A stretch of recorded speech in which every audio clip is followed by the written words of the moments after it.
ఒక వ్యక్తికి మంచి శరీర సంబంధమైనటువంటి బలం ఉంది, ఆయన బలం పోతుందేమోనని మంచి విశేషమైన బలమున్న ఆహారం తింటూ ఉంటాడు.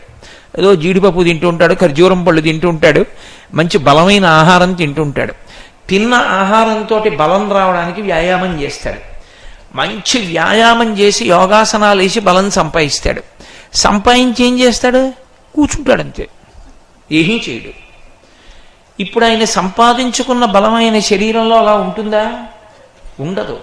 మీరు ఎంత జాగ్రత్తగా నేను ఈ బలాన్ని ఖర్చు పెట్టకుండా దాచుకుంటానని దాచుకున్నా శరీరం మనకొక ధర్మం ఉంటుంది, జర్జరీభూతమవుతుంది. శరీరం వృద్ధాప్యాన్ని పొందుతుంది. వృద్ధాప్యాన్ని పొందినప్పుడు ఆ శక్తి ఎట్నుంచి వెళ్ళిపోయిందో తెలియదు, ఆ శక్తి ఆవిరైపోతుంది.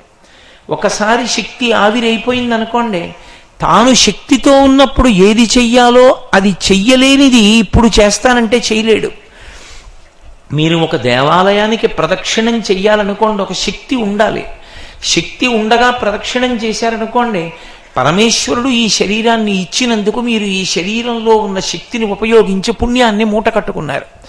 ఈ శరీరంలో శక్తి ఉంది. రోజు శ్రీరామనామం వ్రాసారనుకోండి, కొంత వ్రాసినప్పుడు చేత్తో కలం పట్టుకొని కదపగలిగిన శక్తి ఉంది. శ్రీరామనామం వ్రాసుకున్నారు కాబట్టి వ్రాసుకున్న నామం 3 రకాలైన ఫలితాలని కట్టబెట్టేస్తుంది.